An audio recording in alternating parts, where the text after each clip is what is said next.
Students, in previous class we discussed about the money and its different definitions according to its properties and functions. Now today we are going to discuss money supply. As I told you that syllabus of money is the things that we are needed to learn in money chapter is money, definition of money and money supply. Okay. There are few things like barter systems, okay, and functions of money. These things are not included in the part of syllabus. So therefore, I am not going to discuss that. But for the knowledge, as I told you, that barter system is also necessary for us to understand, and therefore I discussed, okay, the meaning of barter system, barter exchange, and I gave you example also. And the functions of money also, we know what are the functions of money. In previous class we discussed, but we will not go in details of these topics.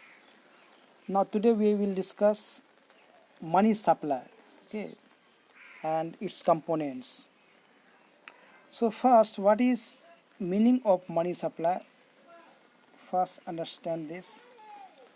Money supply refers to the total stock of money in circulation in an economy at a given point of time. Money supply includes those components which can be directly used for transactions. तो आपको point of time, total stock, ये सब आपको याद रखना है कि money supply का मतलब क्या होता है. मनी सप्लाई का मतलब होता है कि money supply refers to total stock of money and therefore money supply is stock variable, not flow variable. And we all know that two types of economic variables are there, stock variable and flow variable. So money supply is stock variable. Why? Because it is measured at a given point of time. यहाँ पे time के बीच में जो है gap नहीं होता है, एक पॉइंट ऑफ टाइम, यानी कि एक किसी पार्टिकुलर डे में, किसी पार्टिकुलर दिन में, डेट को टोटल मनी सप्लाई कितना है, इसको हम लोग इस तरह से मेजर करते हैं. Therefore it is a stock concept. And money supply includes those components which can be directly used for transactions. जो ट्रांजेक्शन्स के लिए डायरेक्टली यूज किया जाता है उसको हम लोग मनी सप्लाई में यूज करते हैं. आपको याद रखना है कि जो रिजर्व रखा हुआ है बैंक के पास में, जो कैश रिजर्व रहता है आरबीआई के पास में, वो मनी सप्लाई में इंक्लूड नहीं होगा. ठीक है, जो कैश रिजर्व आरबीआई के साथ है उसको हम लोग मनी सप्लाई में इंक्लूड नहीं करते. मनी सप्लाई में हम लोग उसी करेंसी को हम लोग इंक्लूड करते हैं या फिर बैंक मनी को इंक्लूड करते हैं जो आपको सर्कुलेशन में है, जिसको पब्लिक जो है यूज कर रहा है. ना components of money supply. Money supply में क्या क्या कंपोनेंट्स हैं उसको देखिए. There are two components of money supply which can be directly use for transactions. तो दो कंपोनेंट्स हैं मनी सप्लाई. ठीक है, पहला है currency held by public, that is private individuals and business firms.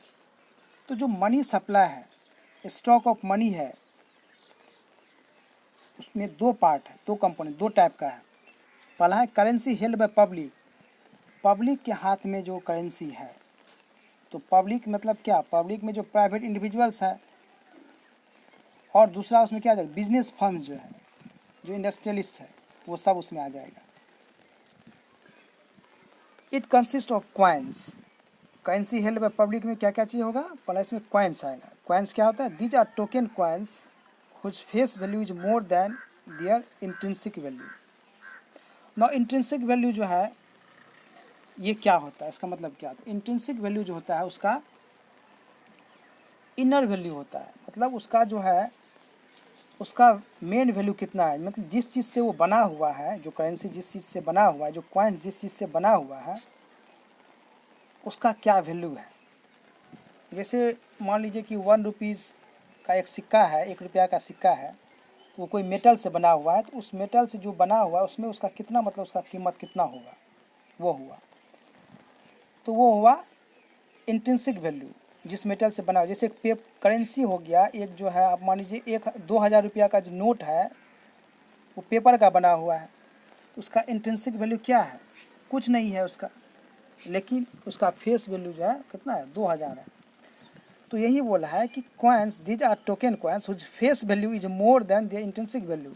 Of course, जैसे उस पर लिखा हो मुझे 5 रुपया का सिक्का है, 5 रुपया उस पर लिखा, तो उसका जो है ये फेस वैल्यू हुआ, लेकिन जो उसका वजन है वो 5 रुपया का वजन उसका नहीं होगा कॉइन्स का, उसका जो वैल्यू होगा वो 5 रुपया का नहीं होगा।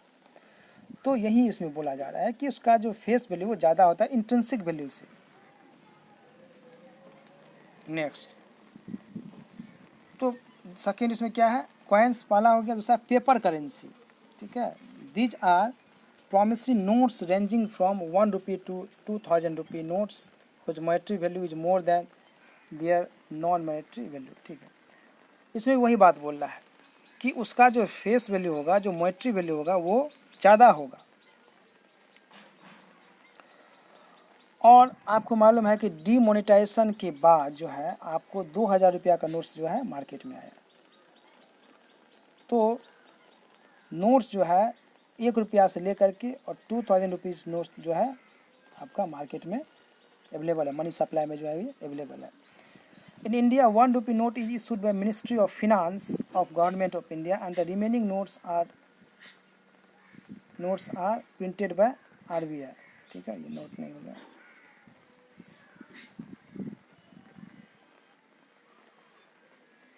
ठीक है, so India 1 rupee note is issued by Ministry of Finance of Government of India. 1 रुपया का जो नोट होता है वो आपको मिनिस्ट्री ऑफ फिनांस इसको इशू करता है। बाकी जो नोट्स है उसको RBI इशू करता है, RBI उसको प्रिंट करता है और मैनेज करता है। तो जो मनी सप्लाई है उसमें पहला हम लोग क्या देखें, currency held by public. Public के पास जो आप करेंसी है वो करेंसी में क्या क्या चीज़ आ गया, कॉइन्स हो गया और पेपर करेंसी हो गया। दूसरा डिमांड डिपॉजिट्स, ये भी मनी सप्लाई का जो है आपको पार्ट है, याद रखना demand deposits. These are deposits made to the banks. A demand deposit is any deposit account on which a check can be retained. These are withdrawal through check on demand. The depositor can withdraw his entire deposited in his bank account as the amount is payable on demand. It is virtually hard cash available with the person, hence is treated like currency and included in money supply.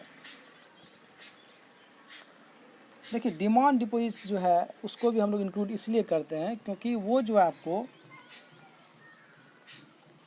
Transaction के लिए available रहता है, वो जो है circulation के लिए available रहता है, पब्लिक के हाथ में रहता है, एक पर्सन के हाथ में रहता है कि वो चाहेगा जब चाहेगा तब वो पैसा निकाल सकता है।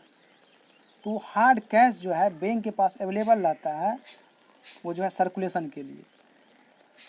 यदि डिमांड डिपॉजिट जो है, मान लीजिए आप बैंक में जमा किए हैं, आप मान लीजिए 1 लाख रुपया है रखा हुआ, तो वो डिमांड डिपॉजिट है, उसको जब चाहेंगे तब उसको निकाल के हम लोग जो है उसको यूज कर सकते हैं। तो वो एक जस्ट रखा हुआ है बैंक में। ठीक है, वो जो है आपको टाइम डिपॉजिट नहीं है या सेविंग डिपॉजिट नहीं है जो कि लॉन्ग ड्यूरेशन के लिए उस पर इंटरेस्ट मिलेगा, वो तुरंत नहीं निकाल सकते हम लोग। तो इसीलिए इसको भी जो है काउंट किया गया है मनी सप्लाई में। ठीक है, टाइम डिपॉजिट सबको नहीं किया गया इंक्लूड। इसका जो मेन कारण है वो ये है कि उसको हम लोग जो है सेव करके रखते हैं बैंक में लॉन्ग ड्यूरेशन के लिए। ठीक है, और उस पर हम लोग को इंटरेस्ट दिया जाता है। तो इसीलिए जो मनी सप्लाई उसमें आपको currency held by public as well as demand deposits is included. Next, thus money supply is the total amount of currency and coins outside banks and also the demand deposits on a specific day। ठीक है, तो money supply यार total amount of currency held and coins outside banks, bank के बाहर, और demand deposit जो bank के पास में है ये। सो M इक्वल टू C+DD, इसको फार्मूला से हम लोग मनी सप्लाई का जो हम लोग फार्मूला लिखते हैं M equal to C+DD। M मतलब हो गया मनी सप्लाई, सी मतलब हो गया करेंसी, ठीक है, करेंसी में आपको क्या हो जाएगा, कॉइन्स भी आ जाएगा और पेपर करेंसी भी आएगा, प्लस डी डी मतलब क्या होगा, demand deposits with the bank. तो ये आपको मनी सप्लाई हो गया, ठीक है। अब एक जो है और आपको टॉपिक है वो आपको बुक में दिया हुआ है और बहुत बार पूछा भी जाता है, high powered money. What is high powered money? High powered money किसको बोलते हैं? High powered money includes currency held by the public and cash reserves with the banks. आपको याद रखना है कि हाई पावर्ड मनी में जो करेंसी आपको पब्लिक के हाथ में है, ठीक है, यानी जिसको हम लोग सी बोलते हैं, और प्लस जो आपको बैंक के पास में जो कैश रिजर्व रखा हुआ है वो दोनों आपको इंक्लूड हो जाएगा हाई पावर्ड मनी में। यानी कि हाई पावर्ड वो सभी मनी हो जाएगा जो पब्लिक के हाथ में है, प्लस में आरबीआई के पास में है या फिर बैंक्स के पास में है, ठीक है। So H equal to C plus R, where C is the currency held by public, R equal to reserves with banks, includes all kinds of deposits held by government and commercial banks with RBI. Is it clear? So high powered money includes currency held by the public and cash reserves with the banks. Its formula is H equal to C plus R.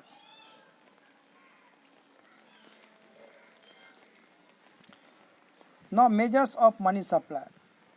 In India there are 4 measures of money supply. तो पहला आप देखिए money supply का मतलब क्या होता है, इसका कंपोनेंट्स कितना होता है, 2 कंपोनेंट्स होता है। अब इसको मेजर कैसे करते हैं, तो measurements of money supply we are going to discuss now.